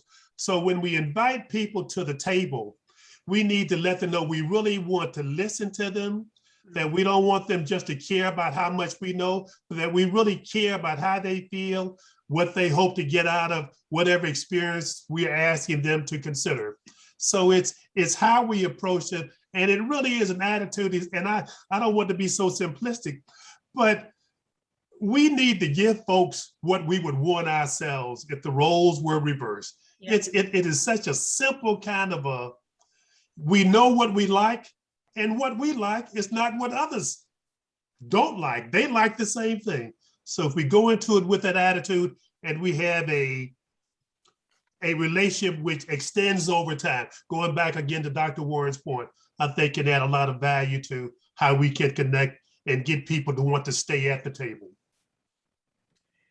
I think that was an excellent point. I think my one of the things, keeping on theme, my great grandmother, her story impacts our community, which is why we collaborate and we educate people, especially the Black and Brown people, on informed consent to dispel the fear and the mistrust, to ultimately increase the access to medical innovations and reduce these health disparities.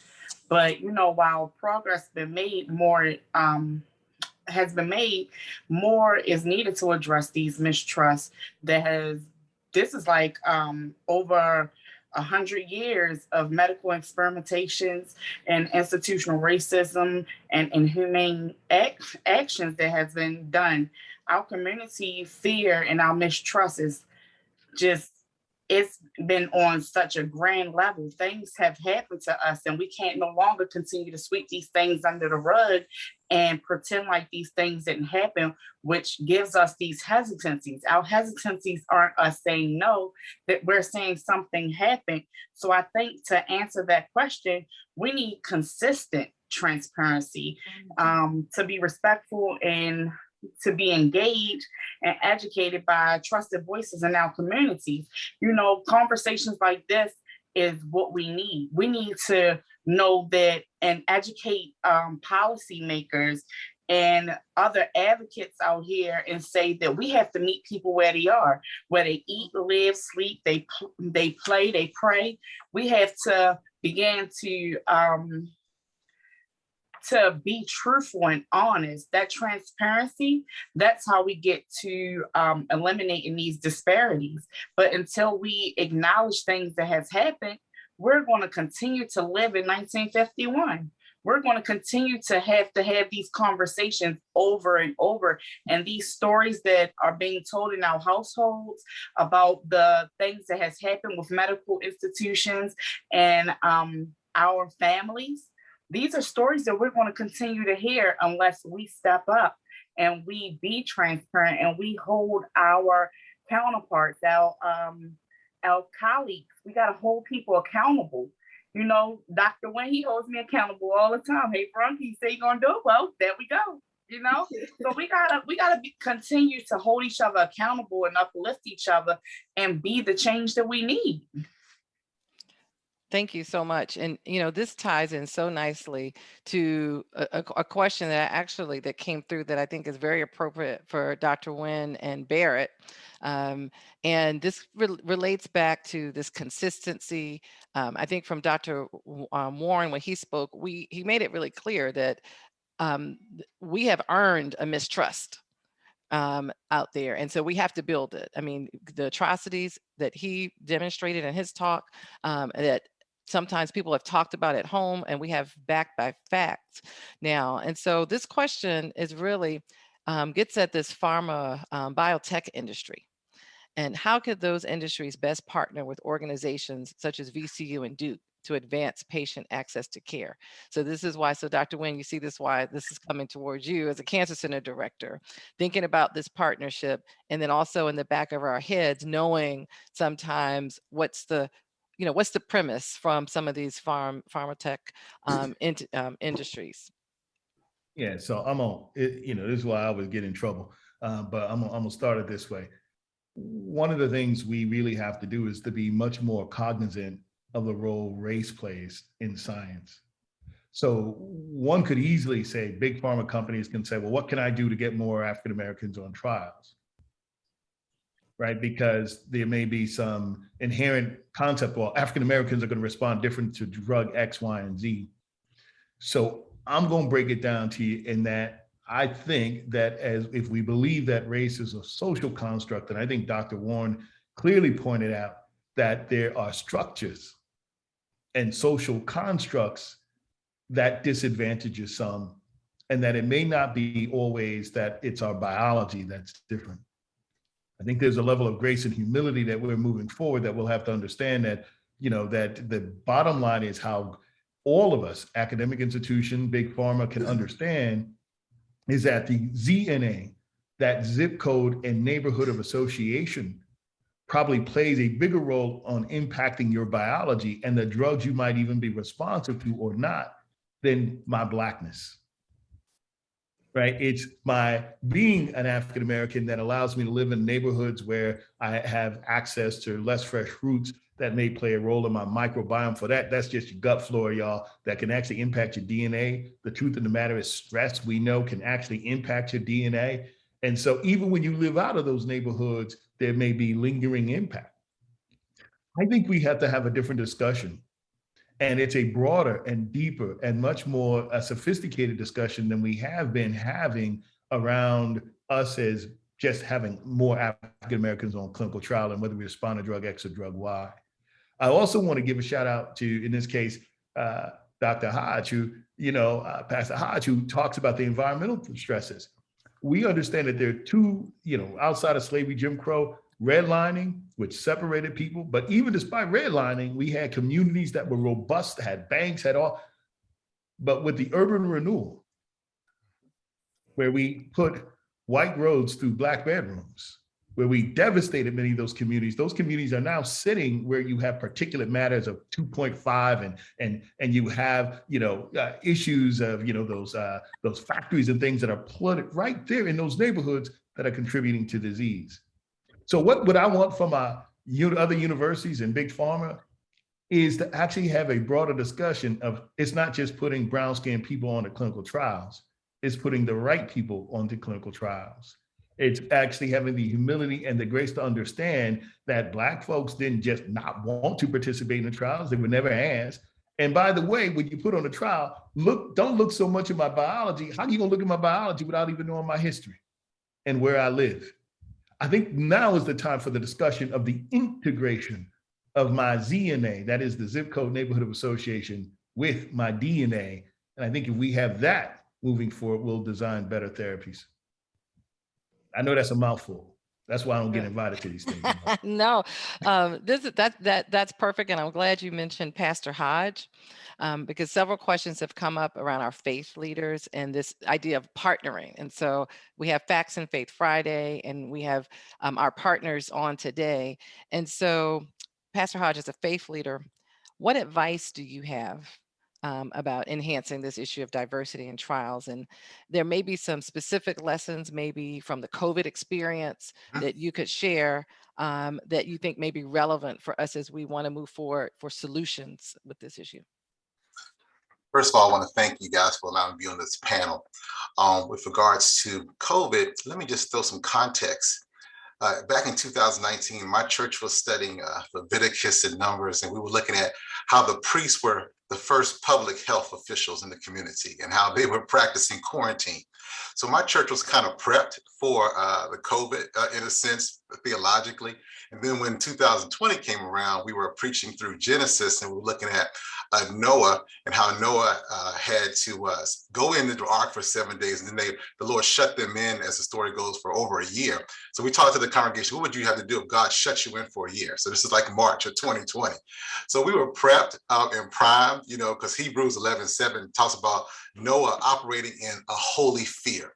And so we began to frame faith because that's a faith chapter with COVID as a holy fear, that we would take precautions and preventative measures to protect our community. So we were kind of prepped for COVID theologically, for this idea that priests are public health officials and we want to be careful in quarantine. So we were ready for COVID. And I think that's important because a good, accurate understanding of scripture gave us a good understanding, because we've been virtual since March of 2020 and still are virtual because the numbers aren't ready where we need them to be.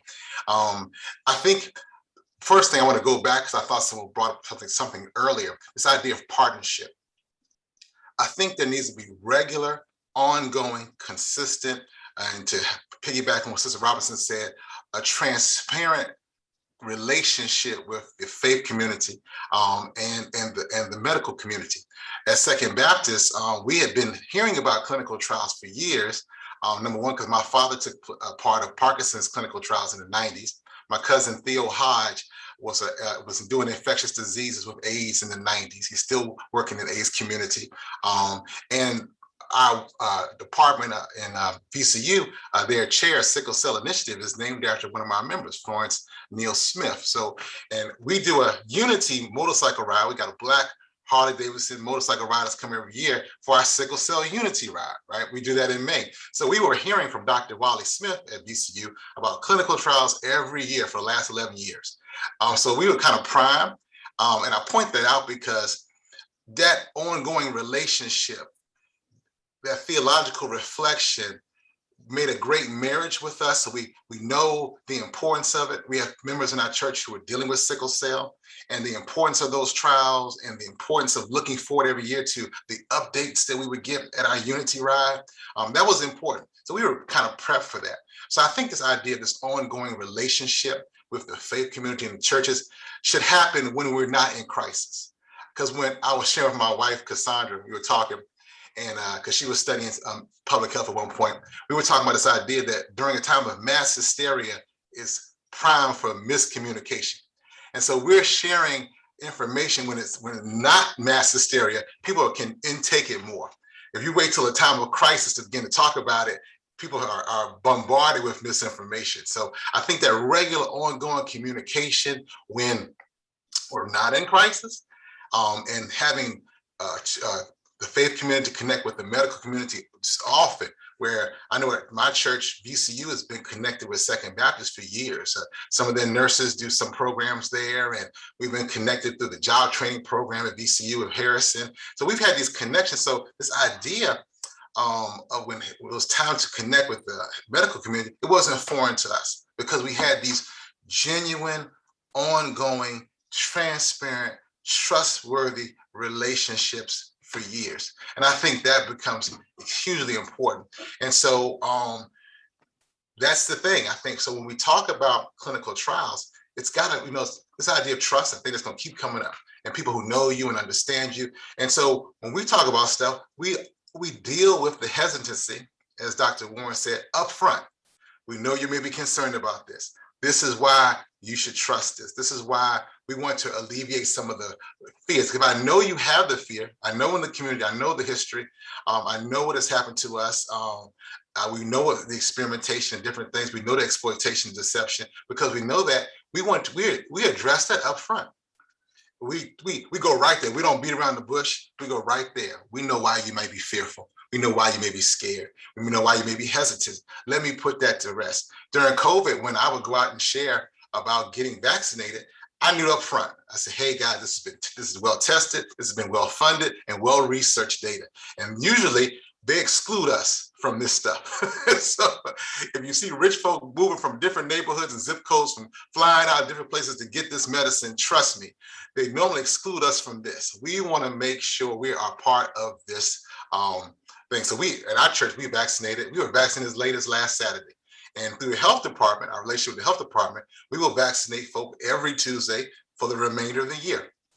But because we have that partnership and relationship, and I think as I encourage one of the things I would encourage VCU and do is to have information or retreat sessions with clergy. One of the things we do at Virginia Interfaith Power and Light, the environmental organization I deal with, we have retreats with legislators to help them understand the environmental injustices and crises that are going on, because they didn't go to school for that. But they're going to make laws about it. So they need to be educated. In the same way, the faith community, even though I have a chemistry degree, most of my pastor friends don't have science degrees. So they're not used to the scientific method or studies and clinical trials and those importance of those things. So oftentimes having those, like we have Faith on Fridays, Facts on Fridays, and information sessions with clergy on a regular basis, it then begins to give us an understanding of what we should be doing.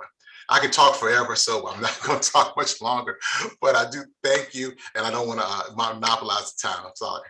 Yeah, no, these are great comments, because what I heard in your response were some solutions and some things that you're working, the things that have worked in your with your congregation, and some opportunities that could be facilitated. We have a question if I may add, sure, with what Pastor Hodge just said, is that that's exactly one of the things that we have done at Duke and Durham. We have partnered. I looked at one of the questions talking about the Divine Nine and HBCUs. Well, we've partnered with North Carolina Central University, and we've done some wonderful work with ethnodramas, tackling some of the predominant diseases that we find in African-American community, as well as COVID. And the partnership with Duke, we have, let's see, there are about 500 plus congregations through the clergy that we are serving. And we have already done a lot of work talking about clinical trials. We've done 20 plus research consultations. We've done 5 grants that have been submitted. And we're also working with advanced directives and palliative care. And so because we have this partnership with Duke, with clinical research, talking about health disparities, talking about health equity, we have fostered that down through our congregations and the community. And we have done a lot of engagement, a lot of work has been done. And that is tremendous work. But the partnership was hard work. It actually started with Yale, and we had some connections with Yale through Dr. Darren Mitchell. And we started this down in Durham with Duke. And I saw a question about, we want to hear solutions. And there's a lot of talk going on. Well, it was a lot of hard work. It still is, but we got it off the ground, lots of training that had to be done. So we hear you. We hear what the community's been saying, and we're trying to do our part here in Durham and at Duke and at North Carolina Central. Thank you so much, Reverend Dr. Dowdy. And since you have the floor, I'm going to go ahead and ask you a question a little bit. For first, ethnodrama, I just may want you to define that for some folks that may not be sure what that is. So if you could tell us what that is. And then you talked about some strategies that you've been a part of and that you really think are useful. And so I think that a little bit of that hard work and give us a little indication of when you say hard work, lots of meetings, was there always agreement, consent? Could you tell a little bit more? So what's the ethnodrama? And then just tell us, what that hard work is like, because, you've got folks listening that want to get to where you are. Sure. Ethnodrama is something that North Carolina Central University has come up with, presenting the complications around, let's say, diabetes, but using drama. They actually have playwrights, people who actually write them. They have actors, and they present it in a drama format. Now, certainly COVID has changed the way that we're thinking about presenting it, but prior to, it was done in person. And we presented one at St. Mark where Reverend Pridgeon is at, but we did it by video. And then we had some experts who were there to answer some questions, some medical experts, along with myself, Reverend Pridgeon, and Reverend Sylvia Branch as part of the HEAL partnership. And it's done in such a way where it actually makes people think about not only themselves, but family members. And so we found it to be very helpful tool to utilize. When I say hard work, we partnered with Yale, but we realized Yale has its own context. Yale in that community, they are more clustered together, they're closer together. Here in North Carolina, churches are further apart. Geography played a part, and we had to come up with our own plan. Of course, the very first thing we had to do was we had to get over the atrocities. So we looked at what happened with Henrietta Lacks. We looked at what happened with Tuskegee. We looked at what happened with some of the experiments during World War II with the Nazis and some others. And to be honest, it took us some months, if not maybe a year, to be fully on board and to fully trust research. And we began to learn what research is. We've actually had over 100+ hours of co-learning. And so we've had that, and we've had all this training, and we've had researchers come in and present to us. We've had 20+ research consultations. And from my understanding, we're a hot item now that researchers want to come and present to us. And sometimes we have so many who want to present to us that we can't handle them all. And so the work has been very productive, that now we as the community members, the clergy, we're taking on more and more of the work, and we have our own initiatives now that we're doing in the community. And you can see it where in the beginning, I'll say maybe it was 90% Duke, the researchers, to where maybe it's now 50%. Don't quote me on these numbers, but you can see where it's becoming more of a 50-50 partnership. Yeah. Thank you. Thank you so much. And so the next question that I have is for Ms. Rivera and Mr. Tabor, but I'm just going to share some comments that have come up, and then I'll ask my question. So one of the things that's often overlooked when we talk about disparities in clinical trials is financial toxicity, the out-of-pocket costs associated. We had one person that questioned, why should I encourage my community members, the members of my church to participate in clinical trials knowing that there's mistrust? Since both of you took the leap and you participated in a clinical trial, I'd like for you to maybe share your experience when you participated in a clinical trial, and then give us some personal insight in terms of how researchers can enhance that process as we work towards increasing diversity, and any advice you may have to patients. So that's a loaded question, but really sharing your experience from participating in clinical trials, and then giving advice to both researchers and patients. I'll yield to my colleague first. Okay. My participate had been very positive in a clinical trial. I have one more visit. You get some of the best care because you're monitored so closely. You monitor for side effects, just for everything. So great relationship, great staff. It is various. Because I do travel for my clinical trial. So as someone wrote in the comments, what about the barriers? I wanted to make a difference, and I wanted to live.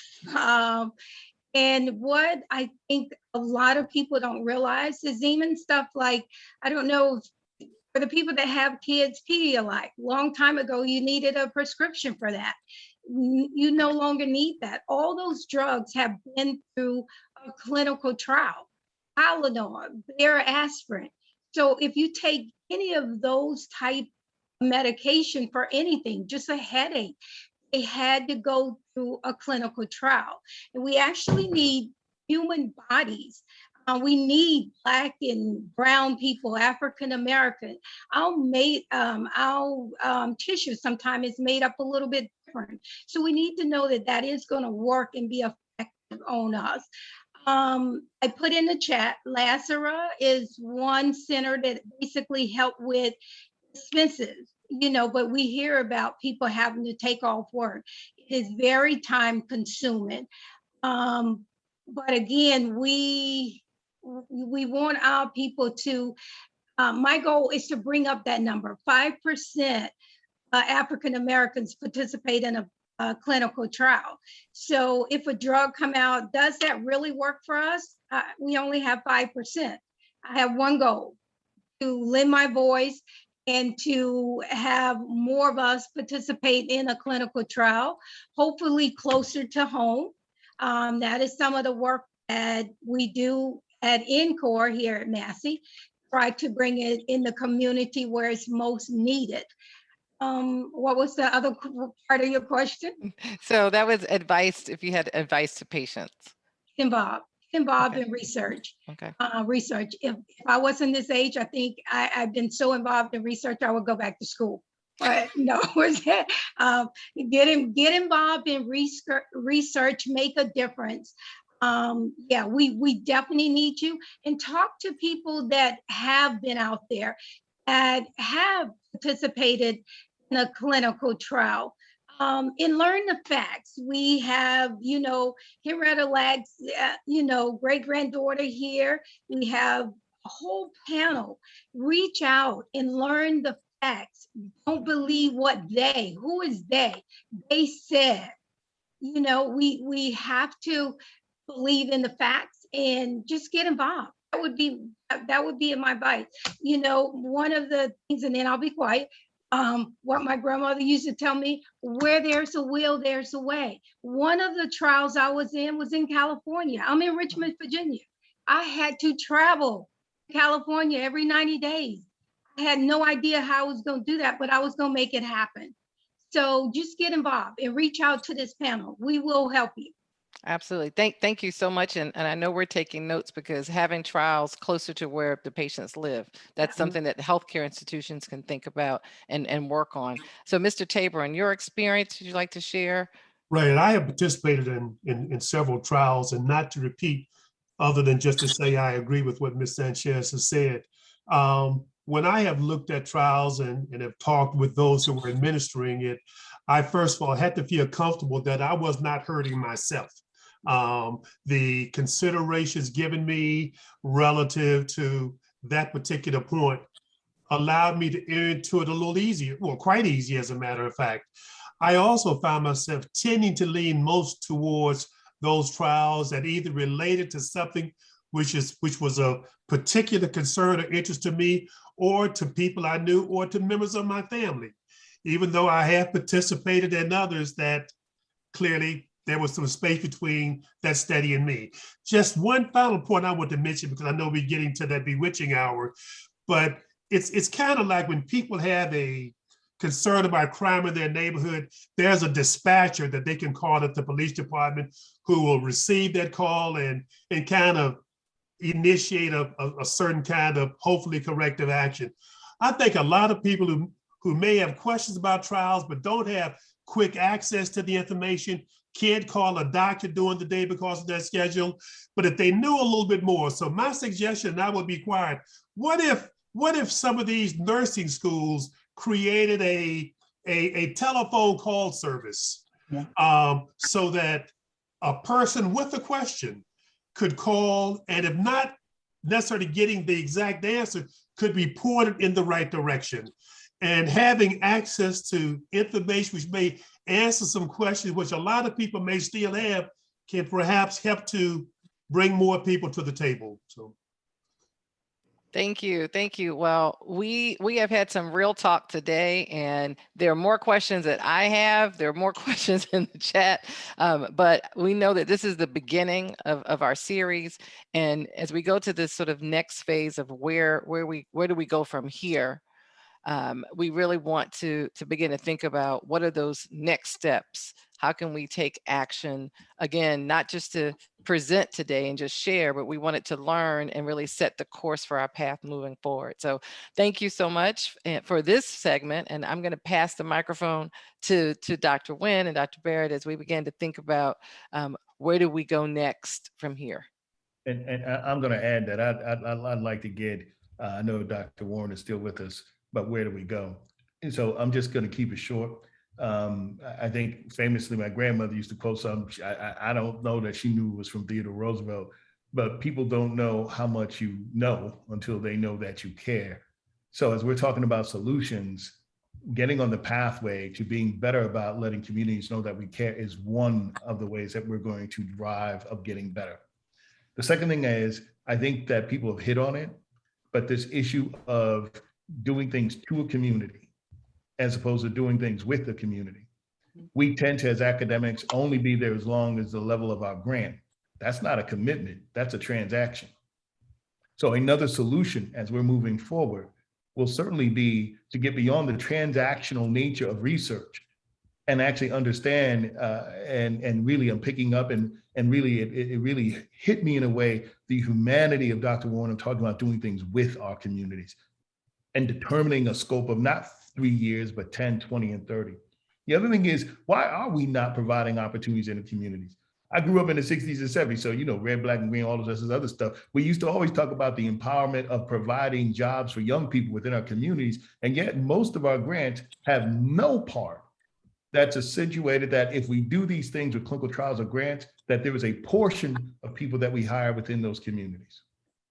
I think that there's a lot of other things that are online, but for me, this has been the most wonderful. Operation, yes, check the box that this was the beginning of identifying and the frameworks and talking about these, because this is not the last of any discussions. This is the beginning of brainstorming and thinking to ultimately lead to an action that leads to policy. So that's what my takeaway. And that the reality is, I'm gonna take a little bit from you, Dr. Warren, and say, people, you can't build trust without you being trustworthy. So you're gonna have to improve yourself, and we're gonna have to improve ourselves as institutions in becoming trustworthy before we go out try to build some trust. So that's what I learned today. Oh, fantastic. And I could not, gosh, it's hard to go behind Dr. Nguyen after that, because those are some of the same thoughts that have been flowing throughout my mind today. Our goal for this session and this time in our series is really about how do we take the conversations, because we've all been talking a lot. I noticed somebody else put that in the chat, one of our participants said, when are we going to move from conversations to action and towards solutions? And that's what we really want this to be. This is about solution-oriented focus. But the first one had to look back, just like Sankofa, right? You've got to look back to know where you're going forward. And so today was a big way of us looking back to the past, looking at where we are now, and then really now moving toward the solutions. And so the questions and comments that have come from all of you that have participated, all 750 of you that have participated in this today, we're taking those comments, we're going to combine them and then look at some clear themes and allow that to actually help shape the next series that we have towards solutions, answering the community of all of you, our constituents as community members, advocates, patients, researchers, taking all of that to start thinking about what is our key next step. We are about action. That is what we want now. It is time. We've seen more than enough through COVID-19, certainly enough through the experiences of George Floyd and beyond that triggered also a lot of this social awareness or reckoning, if you will, around inequities and systemic and structural racism. Now we want to, with all of you here, move us forward to that next phase of change, true change. We want to advance health equity. We want to achieve health equity. And health equity is a critical part of the work that we're going to do and continue to move forward. So it's been an honor being with all of our panelists today, no question. You all are outstanding. And again, we cannot wait for more work to come. And for all of you who have participated today, truly an honor, an exciting opportunity, and most certainly look out for the next one, because your questions and your comments will be coming up in our next one. And again, we're working towards solutions. That's our focus now, action, solutions. So again, thanks to all. It's been an honor being with everyone here. And then I'll pass it back to Dr. Nguyen, and I believe then we'll go out in prayer. I think that we'll have Dr. Shepherd, Dr. Shepherd and Dr. Warren about their takeaways from the day. My apologies. No, that's fine. So one of the takeaways. Up in here. What you talking I know, about? right? I know. One of the takeaways is we have to have our young people, and so, Common talks about young people's energy, so as we move forward, we definitely want to have that intergenerational representation. Now that we know better, so we have to do better. I think that we have some opportunities to really work to educate our colleagues in various settings. I think that we have to not lose heart. I'm encouraged today by just, being in the presence of such greatness. And, I think that committed and building upon the solutions and the things we've heard about. And, this is God's work. And so I think a lot of us come to the table that we do feel like there's a higher calling than this. And so I think it's up to us to continue to work together. And I'm just very grateful for this opportunity to be here. And I need more of Dr. Warren in my life. And Dr. Warren, take us home. Let me say, building trustworthiness is a scientific enterprise. Let's don't play it off. There's a way to investigate how to build trustworthiness, focus groups, interviews. And so let's engage in that and get the kind of scientists engaged in that. I started off being a health educator, and what I was educating people was with about misinformation. So I had to shift my focus and go back to school and learn how to become a qualitative researcher. So let's talk about a research enterprise about building trustworthiness. That's the solution, I believe. This has been my honor, it really has. Thank you so much. Pastor Pridgen, you're gonna take us home. Yes, sir. It has also been my honor to sit on the sidelines and listen. Thank you all. Let us pray. God, who creates and looks back upon your creation and calls it good. God of compassion, God of grace, God of peace, God of wholeness, God who sits upon the circle of science and creation, God of equity, God of justice, God of fairness, God of power, God of love, God of Reuben, God of Nadine, God of Vanessa, God of Robert, God of Henrietta. God of all things and all people, as all things and all people belong to you. God who loves us more than we love ourselves. Hear our conversation today. And as we work with each other, be with us, Emmanuel, in this conversation, and hear these our words of lament as words of prayer. Give us now the knowledge to say not again. Make us aware of our power. Help our society, our culture, our communities to know enough, to do enough, to make a change, and to chart for the community a path for a future that looks more like you. Equitable, passionate, loving, wholesome. God of our weary years, God of our silent tears, thou who has brought us thus far on the way, thou who has by thy might led us into the light. Keep us forever in this path, we pray, and help us as a human family to learn, to tune our hearts, to sing a song full of faith that the dark past has taught us, and help us to learn to sing a song full of hope that the present has brought us, facing the rising sun of a new day begun. Give us the strength and the courage to march on till victory, whatever that looks like, is won. in the strong name of that beautiful brown-skinned Palestinian Jew named Jesus, I pray. Amen. Amen. Amen. Thank you. Amen. And amen. Amen. Thank you all, and thank you for bringing your energy, and thank you for joining us. And I'll ask that the panel just stays on for about another minute. I think we want to get a video screenshot, but I want to just say this is the more to come, more to follow. So thank you all for being with us. And panelists, just stay on.